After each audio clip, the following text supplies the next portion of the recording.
All right. Well, good evening and welcome to Whither Criticism, a series of discussions about architectural criticism. This 6-episode series is sponsored by the Wolfsonian Public Humanities Lab and funded by the Office of the Provost at Florida International University. I'm David Rifkind, a faculty member in the Department of Architecture. And I'm Dan Evans, a faculty member in the Department of Journalism and Media. We've asked 6 current and former architecture critics to discuss the current state of the field and offer their thoughts on how architecture criticism needs to adjust to the major crises of our time. Tonight, we're pleased to welcome Christopher Hawthorne. Mr. Hawthorne is the Chief Design Officer for the City of Los Angeles and is the first person to hold that position in a major American city. He is the former architecture critic for the Los Angeles Times and has contributed to Slate, the New York Times, and Metropolis. He currently teaches a course in the Department of English at the University of Southern California. Welcome, Christopher. Thank you so much, Dan and David. It's really a pleasure to be here. I have remarks tonight that will take probably 30, maybe 35 minutes, and then I look forward to taking questions and some conversation for the balance of the hour. I have 2 daughters. My older daughter, Willa, who's a junior in high school, helped me prepare some title cards. I was trying to think of a way to be creative with the Zoom format. So the title of my remarks this evening, hope you can all see that, is We Are Perhaps the Last. And section 1, hope you can all see that, is called Terry Gross Was Unmoved. In July 1998, the English writer and critic Martin Pawley published a short piece in the Architect's Journal under the headline, The Strange Death of Architectural Criticism. Ultimately, his collected reviews, of which I have a copy right here, another prop would carry the same title. In the essay, Pawley lamented what he called the cozy arrangement whereby more and more architectural magazines and vanity-published monographs clog letterboxes and bookshops with digitally cleansed images and wall-to-wall testimonials of praise. As Kate Wagner reminded us in her piece for the Architect's newspaper on what she calls P architecture, which she mentioned in her talk for this series 2 weeks ago, these issues have not gone away. A toothless critic, Pawley continued, is like a judge who, quote, finds every accused person innocent, unquote. The potential result, he wrote, was a moribund culture. In July 1998, when that essay appeared, I had just turned 27. I was determined, building on an interest that began as a teenager when I became a close reader of work by Paul Goldberger, Alan Temko, and Ada Louise Huxtable, to become a full-time architecture critic. I know, a very niche interest for a high school student, but there you go. In July 1998, I had never heard of Martin Pawley or any news of the death of architectural criticism, strange or otherwise. 5 years removed from an undergraduate degree at Yale, where I wrote a senior essay with advisors in both the architecture and political science departments, and with entirely too many references to Lefebvre and Holly White on how the design of certain public plazas shaped their use as spaces for political protest. I was living then near Lake Merritt in Oakland, renting a well-kept Foursquare owned by a highway patrolman, and working as the arts editor and the theater critic for an alternative weekly newspaper called the East Bay Express. But I was about to pack up and drive just a couple of weeks later across the country to begin a fellowship for mid-career arts journalists at Columbia University. This was a leap of faith in 2 ways. I was leaving a stable, full-time, creatively fulfilling job to take a stab at living in New York City, and I had invited my girlfriend Rachel, now my wife, who had just moved back to California after studying musicology at Yale, and who was then working for the Stern Grove Music Festival in San Francisco, to move with me. We drove in my small black leased Acura, pulling an even smaller U-Haul trailer behind us. We took the northern route. It was the summer of the Monica Lewinsky scandal. We were in Fargo when Bill Clinton finally publicly admitted to that relationship. During the trip, I was writing and then in edits on my first national magazine assignment, a long reported piece for Metropolis magazine on the contentious design process for a new eastern span of the San Francisco-Oakland Bay Bridge, a section of which had collapsed during the 1989 Loma Prieta earthquake. And I remember writing that essay on Rachel's Macintosh Classic, which we would pull out at every motel that we drove into, and then have to wait in what seemed like an eternity to get online to check edits from Martin Peterson, who was my editor on that piece. We pulled into New York City a few days before Labor Day. The humidity reminded me why I'd left the Northeast after college and vowed not to come back. Columbia had helped us find subsidized grad student housing, an apartment on Claremont Avenue, the same block where Diana and Lionel Trilling used to live. I had the liberty of taking courses in any department at Columbia. I took one, and actually I just was able to pull out the reader for this class, called The Critic as Journalist and Essayist, with Michael Janeway, the director of my fellowship program, who had briefly been editor-in-chief of the Boston Globe. We read Matthew Arnold and Oscar Wilde and Michael Arlen and Janet Malcolm and Pauline Kael.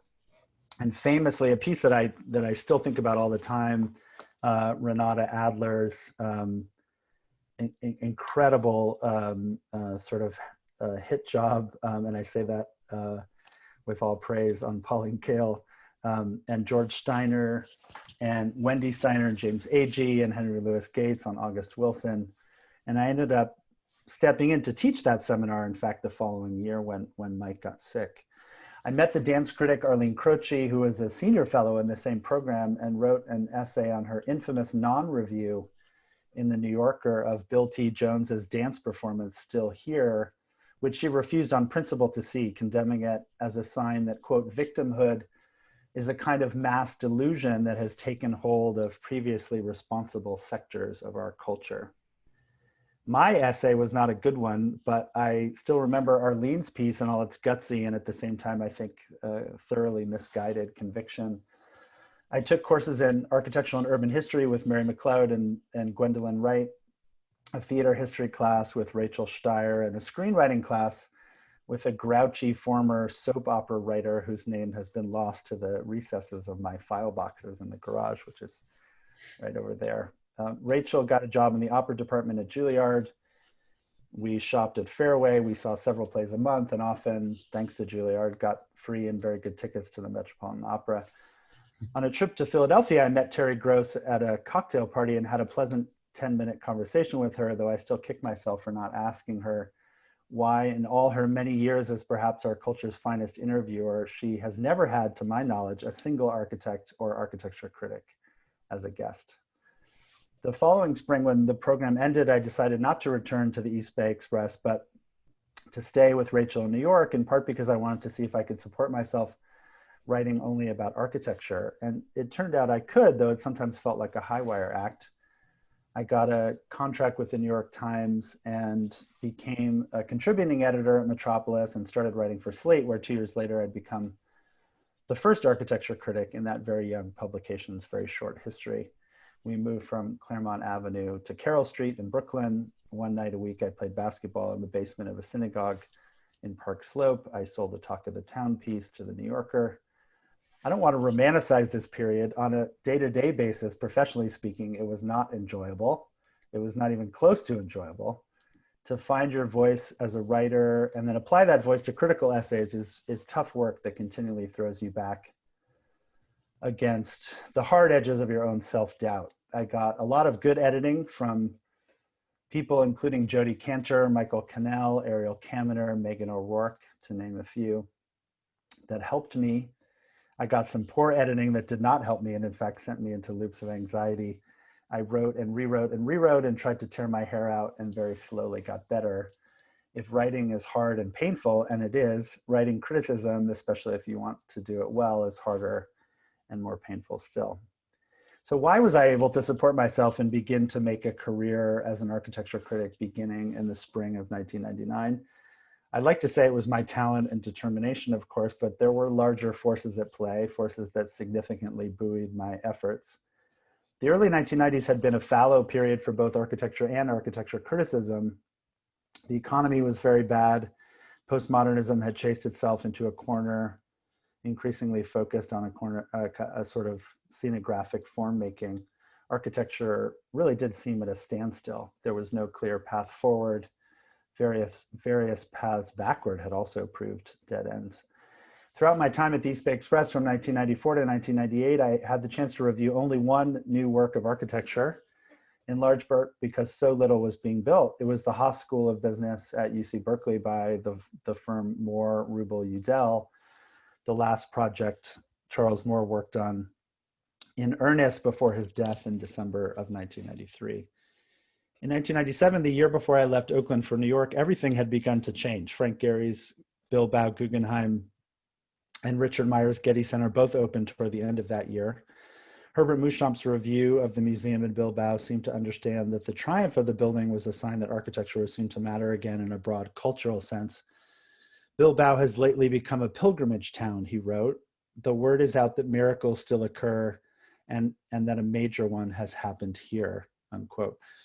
All of us had complicated feelings about Muschamp, but that Bilbao piece was a rare example of a building, a critic, and a moment in the culture meeting at just the right time. Meanwhile, the economy picked up enough that new clients for new architecture began to emerge in significant numbers. And however, we see that moment now as the birth of Starchitecture, for instance. In more practical terms, it meant that architecture was suddenly seen as a timely, even ascendant subject. Every major publication in New York decided it had better start paying attention to architecture again. And this opened up the field in ways that benefited me quickly and directly. Terry Gross, I'm sorry to say, was unmoved. I was able to build on my work as a critic from there. And in the spring of 2004, I got a phone call, back when we got phone calls, from an editor at the Los Angeles Times asking if I'd be interested in talking about the architecture critic position at that newspaper, which of course I was. It's important to think about the direction in which our pessimism is directed, its perspective and point of view. What looked from Martin Pauly's desk in London the summer of 1998 like the death of architecture criticism was for me in Brooklyn a period of significant rebirth, a wave that carried me forward to a career's worth of opportunity. This is section 2. The worst is feared. It was midsummer of this year that I received an email from Dan and David asking me if I'd contribute to this series on the state and the future of architecture criticism. And it was this summer that the terms I've been using so far in these remarks in metaphorical fashion, death, moribund, etc., have become all around us all too painfully real. As of last week, 200,000 have died from the coronavirus in this country, part of a tally of 1 million global deaths. Since March, Americans have filed more than 40 million unemployment claims. The federal government is teetering on the edge of a full-blown legitimacy crisis. That was not a debate last night, but a sign of how fragile things have become in ways that I hope terrify us and move us to action. The Black Americans killed by police in public this year is unconscionably long and includes George Floyd and Jacob Blake and Daniel Prude, and in Los Angeles County, Andres Guardado and Dijon Kizzee and many more. It is enough to make you rethink Arlene Croce's critique of victimhood and whether it qualifies as a valid subject for the performing arts. At the same time, the planetary crisis has forced us to confront the possibility not only of our own death, professional or otherwise, but to put it bluntly, the death of life itself. There are existential crises, and then there are really, truly existential crises. And we find ourselves in a moment of passing from metaphorical to literal threat, and in the process, woefully short of tools to confront it. I haven't come across a better summation of this condition than the one provided by the Italian philosopher and professor Donatella de Cesare in her new book, Virus Sovrano, or the Sovereign Virus, which considers the global spread of COVID-19 at a time of planetary threat. There's no English edition yet, but I've been piecing together fragments, some translated better than others. The beginning of the third millennium is accompanied by an enormous difficulty in imagining the future, de Cesare writes. She goes on to say, The worst is feared and there are no expectations. The future seems closed, destined in the best of cases to reproduce the past, repeating it in a present that resembles a previous future. And yet, fearing the worst, we desire to dominate the worst to come, to calculate it so as to control it. If notions of a terrifying end perturbed the world for centuries, the end of the world is now assumed as obvious. This is new. The imminence of the end has, for us who live in the third millennium, a historical character. It is no longer merely cosmological. The historical certainty of the end, she writes, gives an epic its timbre, which is delineated in an apocalyptic scenario where theological resonances and political promises are absent. We are the first to have to believe in the end without success. We are the first to have to think that we are perhaps the last. The problem de Cesare outlines here has a specifically writerly character, which is to say one element of the dilemma is that we can't seem to imagine our way out of it. At least so far it exceeds our critical capacities. This enormous difficulty in imagining the future, she puts it, as one reason I think that we're seeing the rise of authoritarianism in the face of that foreclosed future, easy explanations about the present and especially the past that rely on familiarly bitter logic and familiar scapegoating may scandalize historians, but sadly enough, almost always attract a wide public audience. And yet readers facing not just racial justice crises and public health ones, but the imminence of the end of the world, the feeling that we are perhaps the last, might not be so poorly served by architecture critics as opposed to other kinds of chroniclers of this shaky moment, especially those able to operate with a new level of fearlessness, and more on that in a minute. After all, anyone who has earned a living as an architecture critic over the last 2 decades knows precisely what it means to feel as though he is perhaps the last. Martin Pauly complained of a moribund culture, and how quaint that worry seems now. Any sane observer would take a moribund culture, which at least implies a kind of coma or slumber, and the suggestion of revival over what faces us at present. Looking back to Pauly is in fact a reminder that architecture criticism, even more than architecture, and I will guess that this is a subject that will continue to come up in this series, is continually in crisis. This is a trope almost as old as criticism itself. I fear it is worse than that. It is now a trope to note that it's a trope that architecture criticism is in crisis. Pauly himself surely could have pointed to a similar essay a generation before his, making similar complaints and dark predictions about the field. Criticism seems always to have had a Gothic relish for analyzing the details of its own decrepitude and demise. This is not limited to architecture. Croce, in her essay on Bill T. Jones, recall that it was published in 1994, paused near the end to note, quote, "I do not remember a time when the critic has seemed more expendable than now," unquote. What does it mean that a full decade after that sentence appeared in the New Yorker, I was offered and accepted a steady and well-compensated job as a full-time critic? Croce wrote that piece the year she turned 60. Sometimes we have confused the way culture makes older people expendable with the way it makes critics expendable. Still, it is worth saying for the record, just so there's no confusion, that it is undoubtedly tougher and more uncertain now.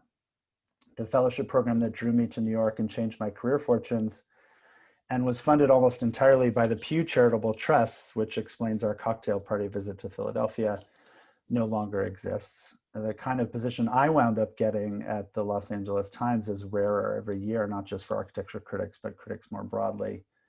So many of the rungs that I took advantage of to climb up the ladder in the profession are now gone, that it's tough to tell that the ladder itself is even usable or recognizable as a ladder any longer. And it's really not possible for me to imagine what it must be like to stand at the base these days of that ruined instrument and imagine trying to climb it. The third and last section, kinds of estrangement, but it is a slightly different subject that I want to focus on in the last section of my remarks, namely the degree to which the critic by definition, and in nearly every case I know also by temperament, lives in a condition of estrangement. This condition is a byproduct of, and perhaps a prerequisite for, effective arts criticism. The critic is estranged from the subject she covers, the newsroom where she works, and to a certain extent from her own professional identity. Let's begin with the estrangement from architecture. While some critics also work as practicing architects and many more have been educated either as architects or architectural historians, many more, and I would say most, lack a graduate level credential specific to the field. Those critics who do come directly from architectural training or practice tend rarely to succeed as critics, largely because their fidelity is not to writing, but to architecture and even to architects, rather than to the ideas that architecture explores or fails to. This is poison for criticism. As a result, the most effective critics of architecture are within the field of architecture, outsiders, at least to a degree. Within journalism, the critic experiences another kind of estrangement. Critics are not like reporters, although sometimes, like Lee Bay, whom we heard from last week, they make the transition from reporter to critic. The newsroom is full of people who are similar to one another, but different from the critic.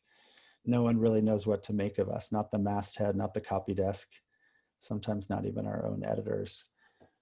So estranged from our workplaces, estranged from the field we cover, to whom then does the critic belong? Certainly not, to use an empty phrase some newspaper editors love, to the reader. Serving the reader what he wants to read, and only that is how we got Facebook. I suppose I'd say that critics belong most directly of all to this quality of estrangement itself. And let me explain by way of a comparison to academia, with apologies in advance to my hosts this evening and all of my brilliant colleagues. The great promise of tenure is that it will allow intellectuals, once they have job stability and reliable health insurance, to be fearless and ruthless in their work. And the truth, perhaps the paradox, as anybody who has spent time in academia will know, is that the people attracted to the field often, not exclusively of course, but often enough to be noticeable, turn out to be the people who are drawn temperamentally not by the chance to be fearless and ruthless, but by the promise of that job stability. Journalism, and in particular criticism, for all the historical missteps in the profession, for all its continued whiteness and maleness, does reward genuine intellectual curiosity to a degree that has always been unusual in American professional life and seems these days more unusual still. The very instability of the field seems to attract risk takers, or at least those whose work in the best cases, and certainly in the case of many critics included in this series, has nerve. Nerve is certainly required to jump into a career that may simply disappear, which is a bit like jumping into a swimming pool when there is a not small chance that the water may vanish before you hit the surface. Having tried to jump into a pool, you run the risk of landing on naked concrete. I'm sure this feeling has intensified in recent years, but I certainly had it starting out when there were perhaps more stable architecture critic jobs in America, but compared to now, many, many fewer platforms for young writers looking to see their criticism made public. Nerve means challenging institutions and leading architects to live up to their own rhetoric. It means challenging architecture's own whiteness and maleness, separate from journalism's. It means writing about the connections between architecture and urban design and white supremacy, between architecture and mass incarceration, and between the built environment and climate change. And there's perhaps in that sense of comfort with risk and with estrangement, some worthwhile preparation for analyzing the world as it increasingly presents itself to us, which is to say, a world that will test our nerve as writers and citizens in ways that we probably can't yet imagine, and perhaps sooner than we think. All in all, I would say, despite all of the constraints and challenges at the moment, good architecture critics possess a set of skills that are timelier than ever. This is not to discount the basic systematic issues that stand between the status quo and new platforms for effective architecture criticism. How to fund this work in more than episodic spurts of new media or tech-based enthusiasm as legacy publications adjust with varying degrees of success to the digital world, remains the most challenging question. So what might new models for architecture criticism and new platforms look like? More to the point, how might they be paid for? One model is already in place, and successfully so, in Dallas, where Mark Lamster, the architecture critic for the Morning News, has a salary paid in part by the newspaper and in part by the University of Texas at Arlington, where he's on the faculty. Stable architecture schools in metropolitan areas without architecture critics would be wise to think about copying this approach, which has allowed Mark to rank consistently as one of architecture criticism's most significant voices on a national basis, while also changing the course of civic debate in Dallas. And perhaps architecture schools or even a major architecture firm should consider appointing critics in residence. I spent probably the most enjoyable 6 weeks of my life as a critic in residence at the American Academy in Rome several years ago. Actually, they called me a resident in criticism. And the chance to interact with scholars in a number of fields suggested to me the potential value of this sort of embedded approach within architecture. But to save architecture criticism, really to save it, means giving it stability and protection over the long term. In my ideal, perhaps utopian version of a new platform for criticism, I shouldn't even say perhaps utopian, it's completely 100% utopian. A group of successful architecture firms who have profited from all the forces that built this precarious world that we've inherited. And by forces, I mean fossil fuel riches and oil industry largesse, the prison industrial complex, architecture oligarchy, the condition of housing as a speculative holding pen for wave after wave of stateless capital, et cetera, would team up with a major foundation and a leading architecture school or schools to fund a new nonprofit digital publication with at least a half dozen full-time staffers. So let's say 2 editors and 4 critics, all given reasonable salaries and good health insurance, and supplemented with a regular stable of freelance contributors to give other voices, both new and known, a place to be heard.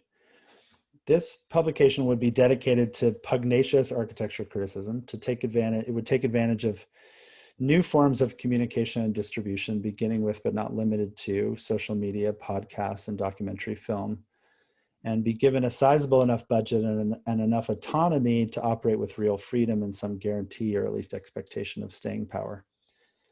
Though such an initiative could be launched for far less, to succeed without precarity, it would ultimately require an endowment of, roughly speaking, $15 million, which is to say the cost of one large house in Brentwood or the Hamptons, or 1/30th of 1% of Harvard University's endowment, if I'm doing the math correctly, which is to say that Harvard could save architectural criticism 30 times over, or save 30 different kinds of criticism, from art to books to dance to food to theater, and still have more than 99% of its money left over. And yes, I know that is not even close to how university endowments work. The house in Brentwood, which theoretically could be liquidated by a fan of architecture and architecture criticism, is probably a more reasonable target of funds.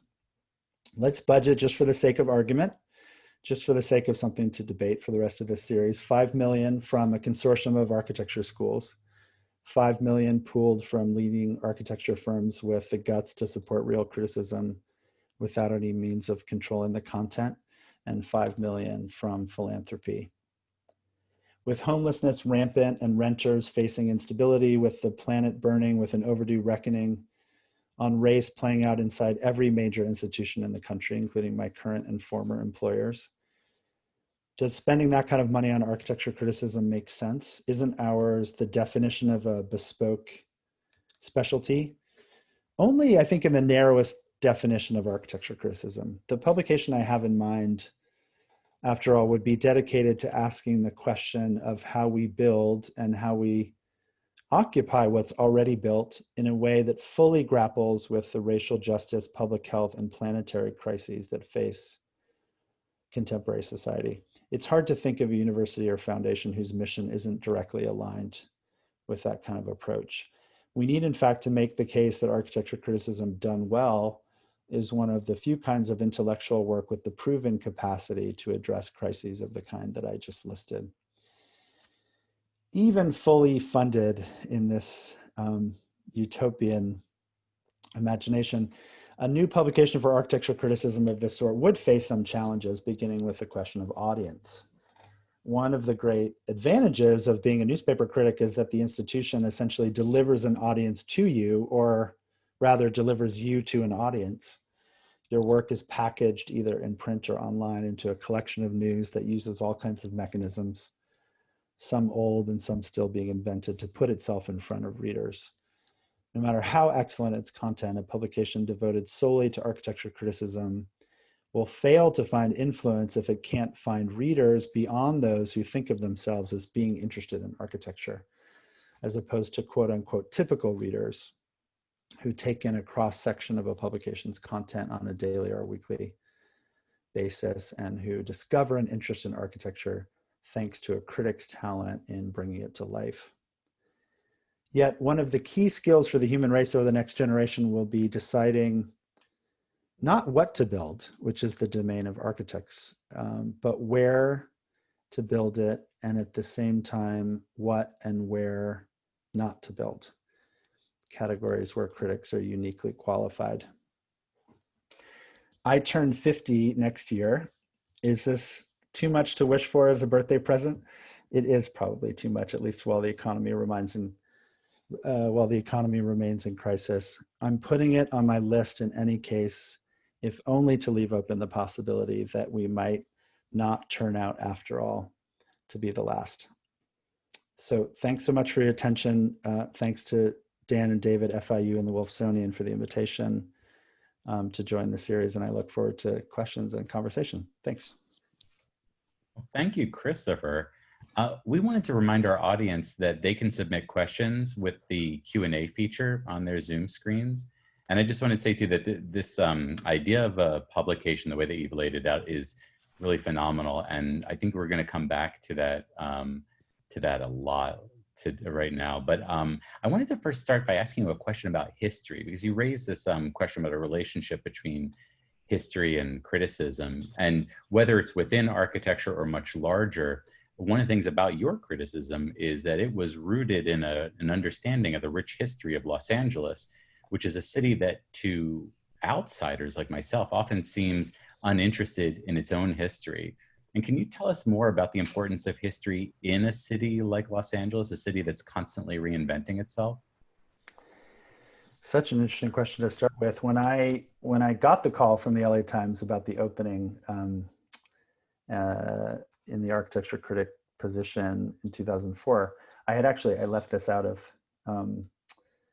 my chronology, but I had moved back to California actually after a quick stop in Washington, DC, and I was teaching at UC Berkeley Graduate School of Journalism, where I had students both from the architecture school and planning school and from the J School. And Orville Schell was the dean of the J School then. He's a China expert, as many of you will know. And he and I had cooked up a plan to do a recurring course each spring on urbanization and the megacity and the global growth of cities. And we had settled on Shenzhen as the first subject for that course, the kind of just add water, instant experimental Chinese city.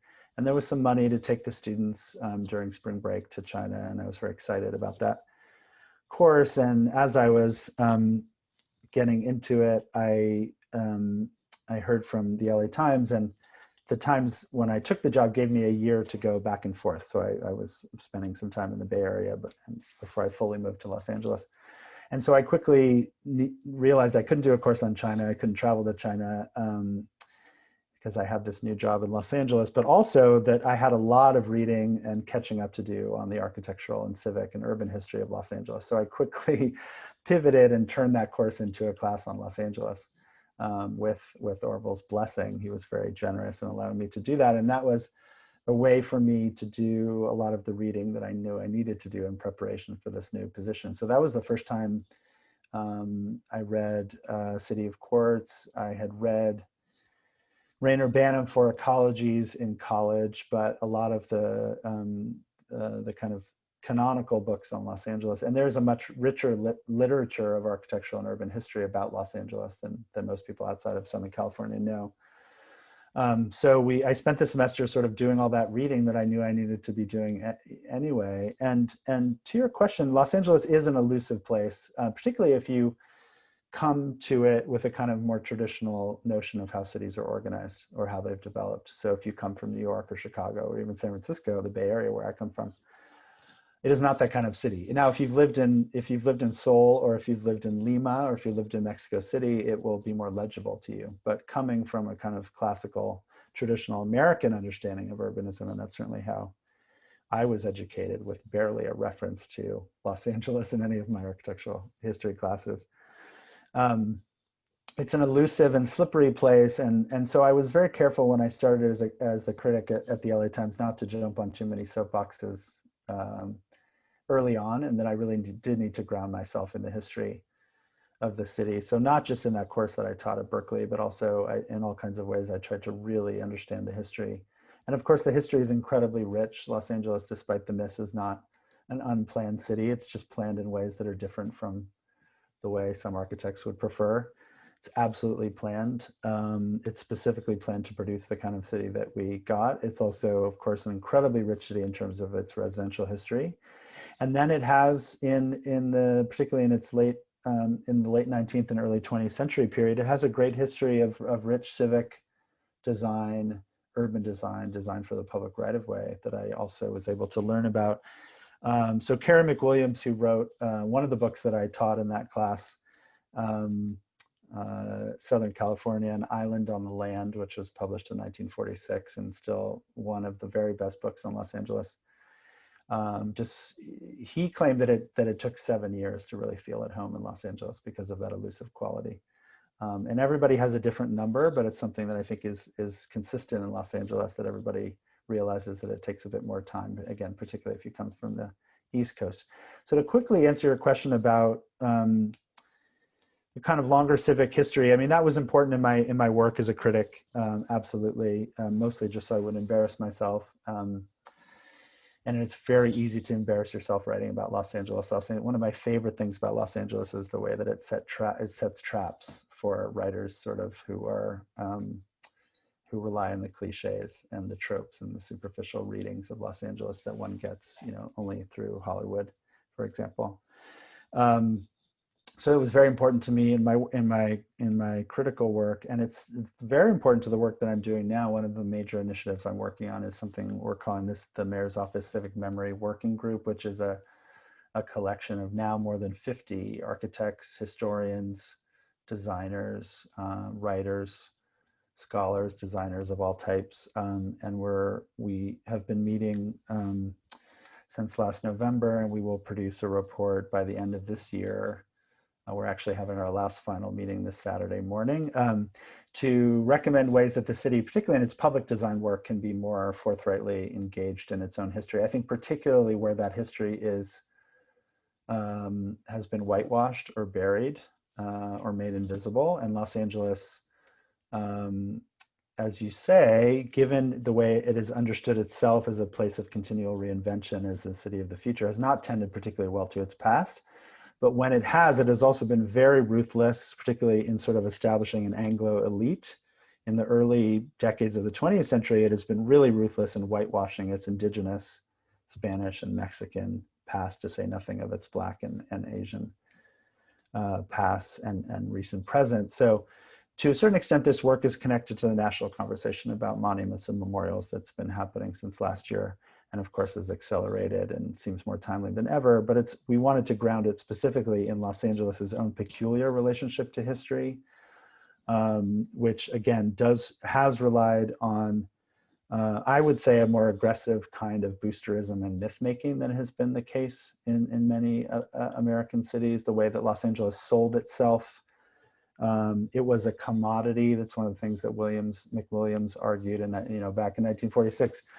Sold itself as a commodity, sold growth and expansion as its chief industry. And of course, that campaign relied entirely on selling a pretty sunny picture of its past, to the rest of the country and the rest of the world. So we will put out that report, which will have broader essays on these themes, but also some very specific policy recommendations about how we can think about memorialization, et cetera, sometime between now and the end of the year.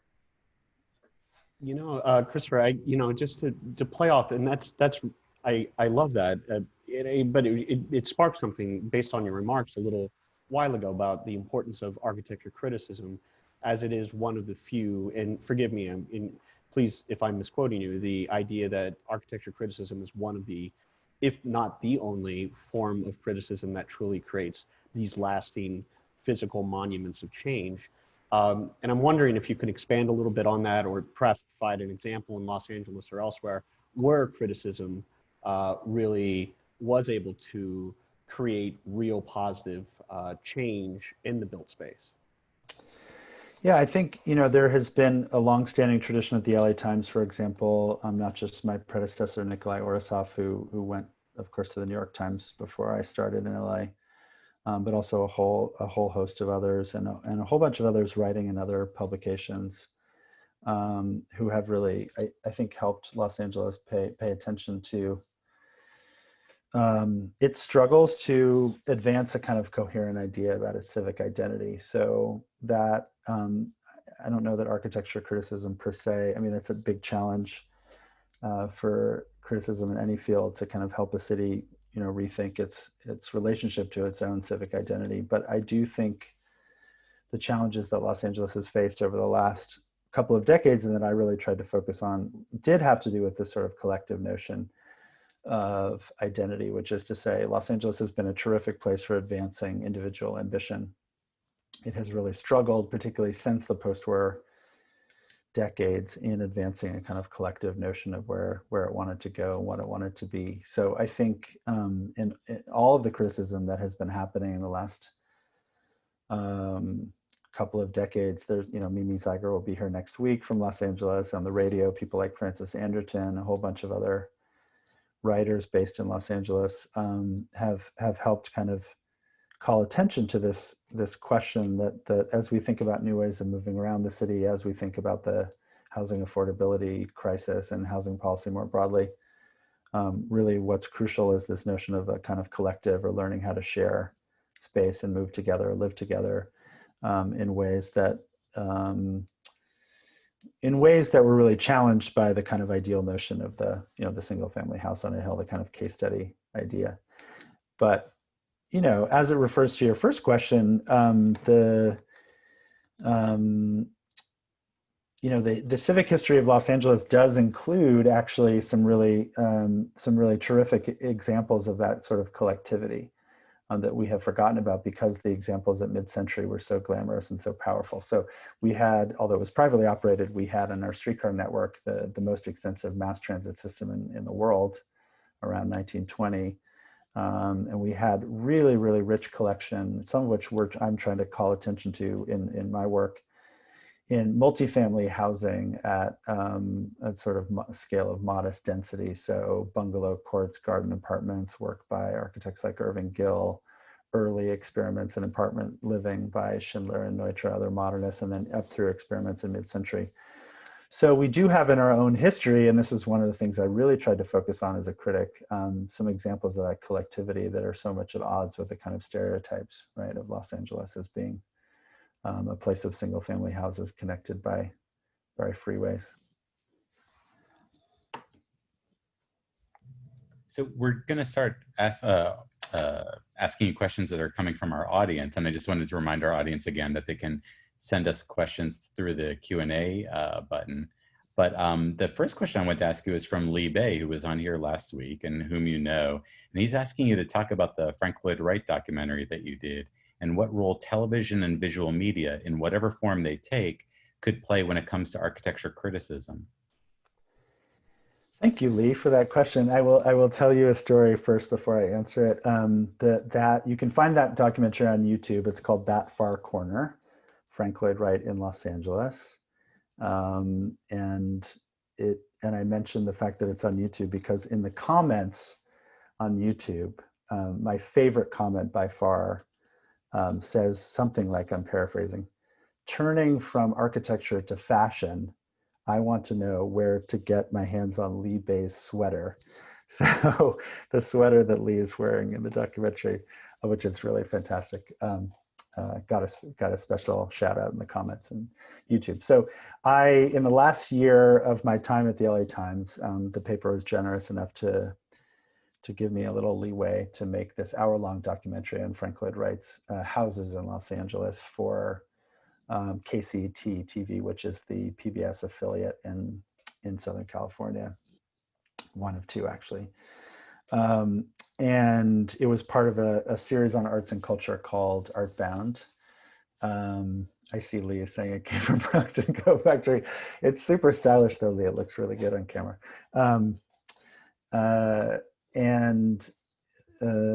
So I had produced an hour-long episode in the same series in a previous year on this notion of the third Los Angeles, which is this idea of sort of LA moving forward by recovering some of its pre-World War II history, which has to do with the kind of collectivity I was just talking about, and finding some models, although not all, of course, in its pre-war self in terms of moving forward.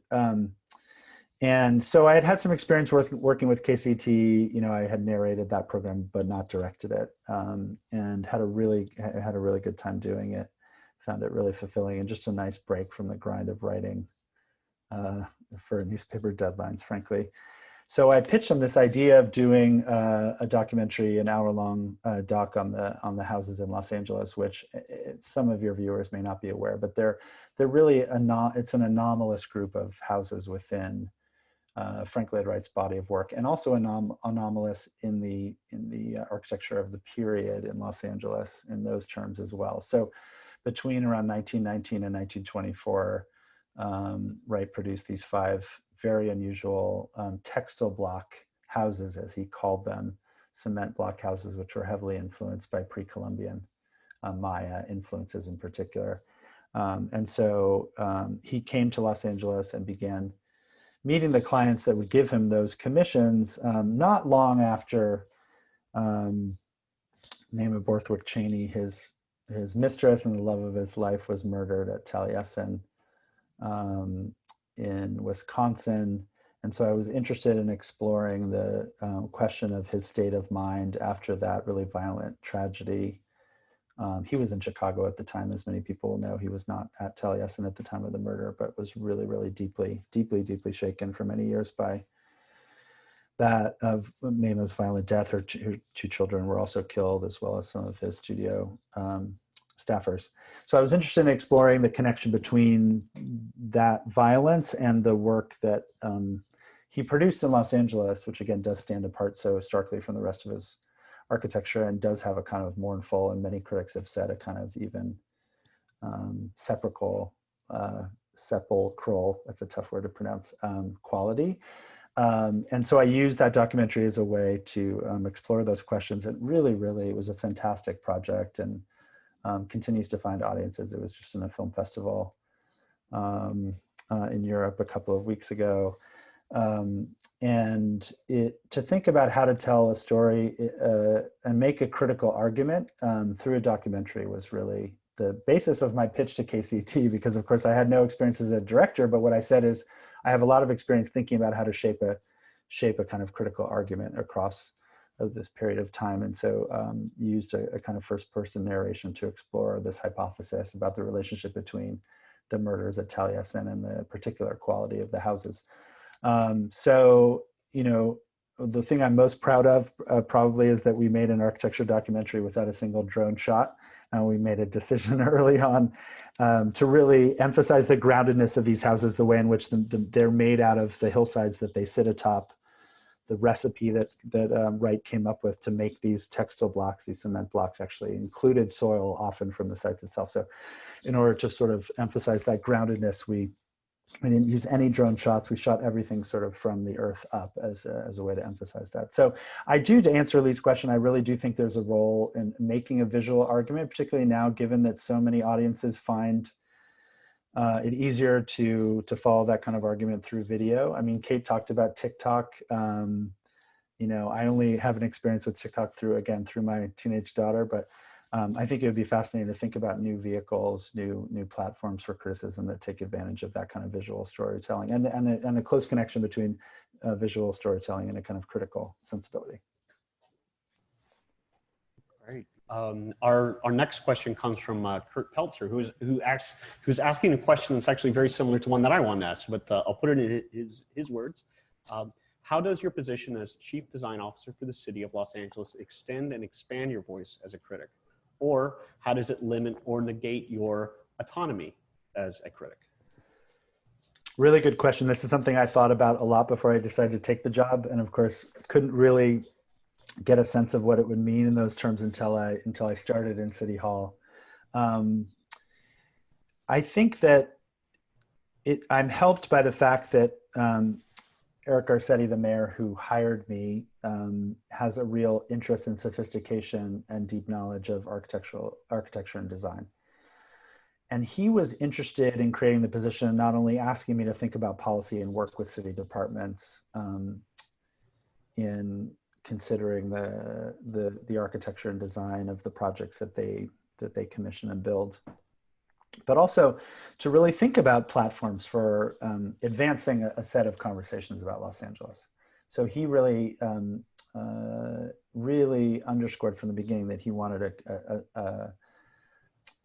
a significant part of my job to be doing this kind of public engagement, talking about Los Angeles. And it has continued throughout my 2 years plus in the job to be a significant part of what I do. And I think he feels that, as do I, that Los Angeles has traditionally lacked platforms for talking about itself and where it's going. We don't have the equivalent of Spur in San Francisco, or, you know, to look at Chicago and New York examples, Graham Foundation, Van Allen, you know, all of these various platforms for kind of analyzing and talking about the future of the city. And there's probably no American city that needs that kind of conversation more, given how much is up for grabs in Los Angeles as we invest and try to, you know, accelerate this transition from car-only mobility to a more multimodal future as we think about new typologies for housing across our low-rise neighborhoods, for example. We need that kind of conversation more. To the question of autonomy, it's interesting. I mean, some of my skills translated quite nicely to the new job. I think being a critic means being a translator or negotiating among various points of view and describing, for example, what a city department is doing to the public, or describing in conjunction with work with a city department why a certain design approach might work for the public, or why a particular approach might be a successful one. So that is natural to the way that I see the world. In other ways, my skills really didn't translate. Writing, for example, has almost no currency in this job. And one of the mistakes I made when I started was, you know, writing the hell out of memos that I thought would be persuasive just because of the quality of the writing. And that's just not how, I mean, I'm sure Lee will laugh. Anyone who's worked in city government will just laugh at how naive that expectation was. It's just not how consensus is built. It's not how things are achieved and accomplished. They're achieved and accomplished through relationships and working and waiting for a moment of opportunity or leverage, as the case may be, and really seizing it. So, but that's just the way that my mind had been. I had trained myself, to, you know, my mind to work, to think through problems. So I've had to think about autonomy in different ways. And aside from the mayor himself, there's really no, you know, autonomy within the city government structure or the, you know, elected officials, I should say, not just the mayor, but council members, et cetera. So it's really about building consensus, finding collaborators, finding allies in the other departments, and finding ways to work most productively with them.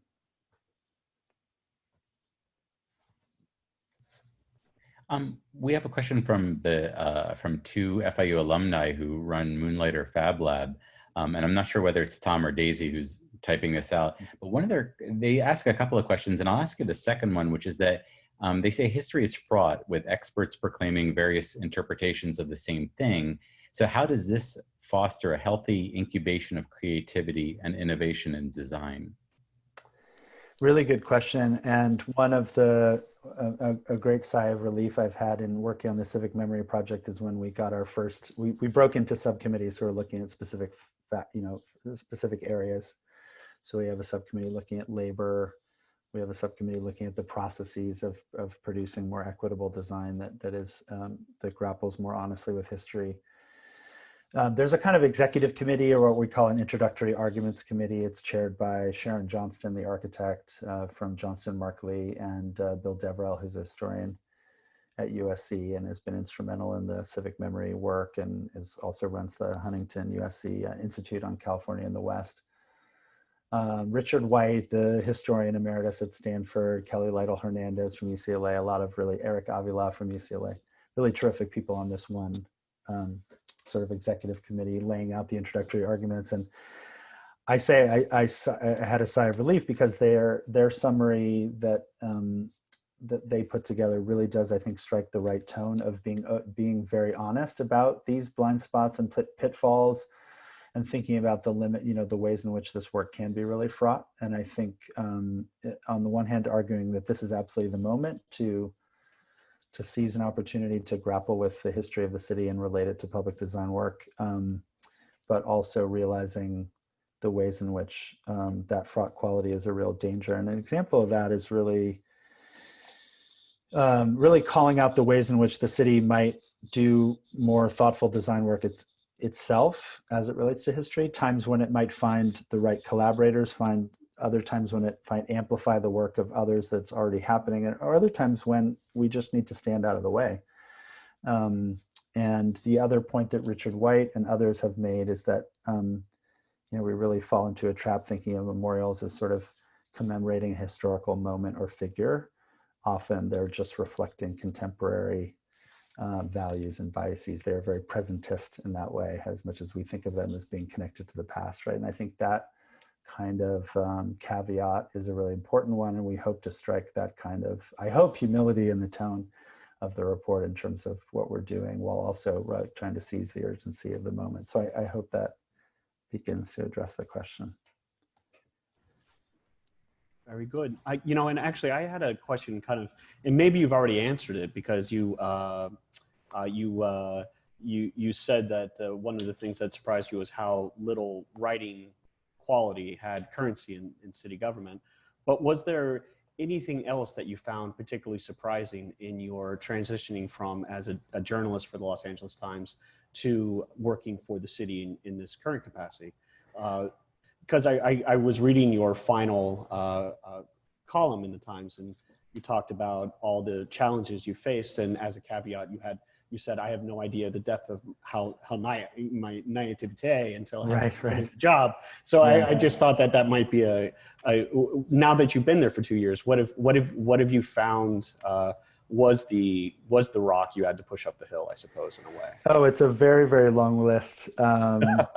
It's funny because in general outline, when I go back and read that piece that I wrote for the Times when I announced that I was, deciding to leave the job and take this new job at City Hall, the work that I've focused on and the things that I'm proudest of that we've accomplished and are in the process of accomplishing really do match in broad strokes with what I wrote. The kind of focus on the public realm, this interest in thinking about connections to history, and thinking about this new civic identity that the city is forging, and how to tell a coherent story, both in how we talk about the city that way, but also what our design, what our new design says from that point of view. But in its particulars and its day-to-day work, it's full of those kinds of surprises every day. It's been hugely challenging, hugely rewarding. I'm very proud of what we've done, but it's been difficult in ways that I never could have imagined. And I very much I was attracted to that challenge. I wanted to try to use my brain in a different way, and I really have had to. And again, it's really about those, long relationships built over time, figuring out the collaborations. I got some very good advice from some folks who had similar jobs about, working directly with departments. We're lucky that a lot of our departments that really touch on the areas where I work, let's say the public right of way in one way or another, are led by a really terrific and very forward-looking group of leaders, general managers who are very interested in innovation. So working with our Bureau of Street Lighting, as we did on our streetlight competition, or the Bureau of Street Services, which is now called Streets LA, or Department of Cultural Affairs, or Bureau of Engineering. They all have leadership that's really interested in bringing innovative ideas to these questions. I mean, to the point about writing, I am interested, even though, as I said, writing within city government has very little currency as writing.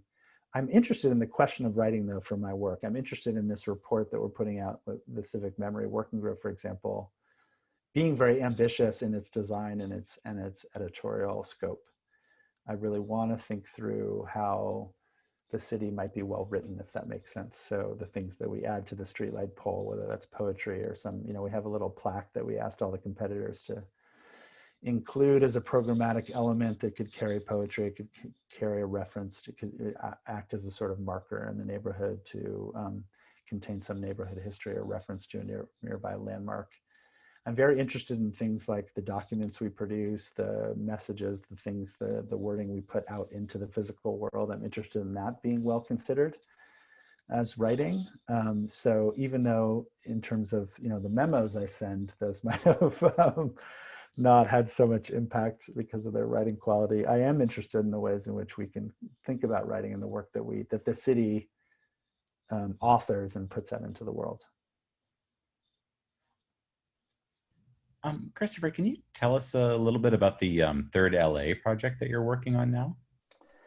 Sure. So that's a series of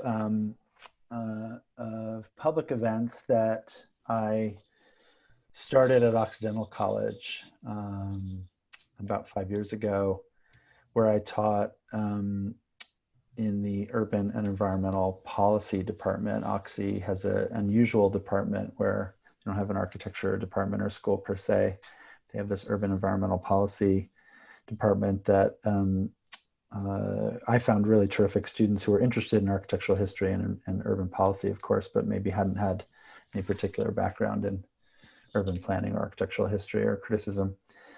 So we started, actually it began with some conversations with the mayor, going back to when then Council President Garcetti decided to run for mayor in 2013. The local chapter of the American Institute of Architects put together a series of conversations on planning and design related subjects with all of the mayoral candidates that year. So not a debate, but Bill Roshan, who is the president of the Planning Commission, and I sat down for a public discussion with each of the mayoral candidates in turn. And it was very clear from those conversations, that Council President Garcetti was likely to win the election because he was very impressive as a candidate, but also that he had a real interest, as I mentioned, and knowledge of architecture. So after he won, he reached out to me and asked if we could do a longer version of that conversation, which we did at Occidental College. And then what came out of that was this Third LA series, where we've done several dozen public events a year. Earlier this year, I moved it over to USC at the USC's Joint College of Letters, Arts, and Sciences, and a program there called the Academy in the Public Square, which is really interested in forging new connections between faculty expertise at USC and the public, particularly looking at the future of Los Angeles. So it was a very good fit. So I teach there in the English department, as you mentioned, and we do a series of public events now. Of course, they'll be virtual, but actually tomorrow we'll be announcing our 2 events for the fall. So later in October, we'll be doing an event with Mayor Garcetti and Mayor Giuseppe Sala of Milan. That will be moderated by Ambassador Nina Hichigian, who's a colleague of mine, who's our Deputy Mayor for International Affairs. We'll have a second panel, which will include Kate Wagner, in fact. Looking at the flip side of the first panel, the mayors will be discussing public space, open space, how COVID, climate change, and social justice protest movements have affected how they think about the design of public space. The second panel, which will include Kate and Assad Serket, who's the new editor of El Decor, and a couple of other panelists, will look at the interior, the way that the pandemic has shifted our conceptions of domestic space, the way in which, of course, you guys have backgrounds on, but the way we sort of broadcast our domestic interiors now, and the various ways that we have been I think this grows out of my feeling that the interior is actually sort of under-theorized and under-analyzed, and given how dramatically it's changed, given that it operates this year both as the most dangerous place, because we know that's how COVID is transmitted, is in crowded, close quarters inside, but also the place of refuge where we have all been hiding out this year. I think our conceptions and the way in which we relate to domestic and residential interiors in particular has changed really dramatically in ways that we haven't really grappled with. So that will be the second panel. We'll have some photographs by really terrific LA photographers, a kind of interlude photographs of streetscapes of the city under the pandemic. That will be October 16th, so look out. I will put in a little plug. It will be a virtual event, hour-long event in the morning of Friday, October 16th. The second event in December will be a symposium on the future of charging stations and gas station sites as we manage this transition from gas to electric vehicles and electrified transportation networks more broadly. So we're calling that Pump to Plug, and that will be asking an invited group of architecture firms to help us think about these questions in three categories and make proposals that a panel of experts will respond to. So that'll be in early December, a virtual event at USC, which will be looking at the design of charging stations, the future of gas station sites in Los Angeles, sort of in the aggregate. Of course, it's complicated by the fact that there's a diverse group of private owners of those sites, but we really might have an opportunity to think about those sites in the aggregate and how we might, after environmental remediation, turn them into housing or something else. And whether the planning department, for example, should be thinking about a kind of long-term plan for those many, many sites. Because, gas stations have been symbolic of Los Angeles. They have been incubators for experimental architecture, surprisingly enough. And so I think as we think about this transition to the charging station, it seemed an interesting vehicle for Third LA. So we'll do those two events in the fall. And then every spring, I teach a course at USC now in English. Very good. Well, we're actually we're coming towards the end of our time together, actually. And so before we let you go, I wanted to say if you could just kind of take us through your day. Like, what is a day now as the chief design officer? How does that function? How does that look? So today was a good example. Today had a nice kind of cross section of things. It's a very busy period because a lot of, we've just finished this streetlight competition. A lot of projects that I've been working on for a while, like Civic Memory, are sort of rounding into shape. So finishing early this morning, finishing the planning for the final meeting of the Civic Memory Working Group, which is on Saturday morning. We also have a housing design challenge called Low Rise that will be launching in the second half of October. That's looking at the future of low rise and single family neighborhoods and whether we can produce some housing typologies that would both produce new housing, but also protect neighborhood cohesion and really increase the chances for some autonomy and self-determination in neighborhoods that are concerned about what some kind of changes in zoning or land use policy might mean for their communities. And so we made a commitment to do a really extensive series of community listening sessions to inform the brief for that design challenge. We have some funding from the Irvine Foundation and from our Department of Water and Power. So we're doing 5 listening sessions organized thematically. We had the first one yesterday. We have 3 more this week. And so we're preparing for those Zoom conversations. Of course, engagement in these kinds of listening sessions are constrained, of course, by COVID. So working on that. Then this morning at 9, I had a 2-hour meeting with our Department of Building and Safety. We are working, speaking of housing, on an ADU standard plan. So that's for accessory dwelling units, or so-called granny flats, which have been a really strong component of our housing production over the last 5 years. It's about 20% of our housing production, these accessory dwelling units.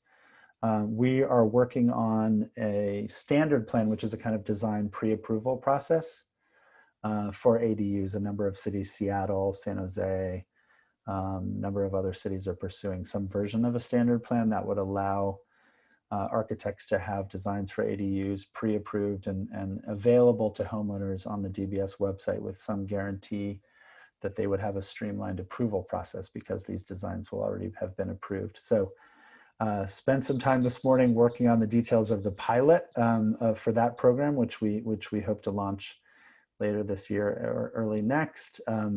We have this is getting into the nitty gritty, but just to give you a true cross section, we have an RFP going out for a new street furniture contract, which is something I've been closely involved with, which is looking ahead to the next decade, which we anticipate quite a bit of interest actually in this RFP, because the decade or so that it will cover will include not just the Olympics in 2028, but a Super Bowl and some World Cup games.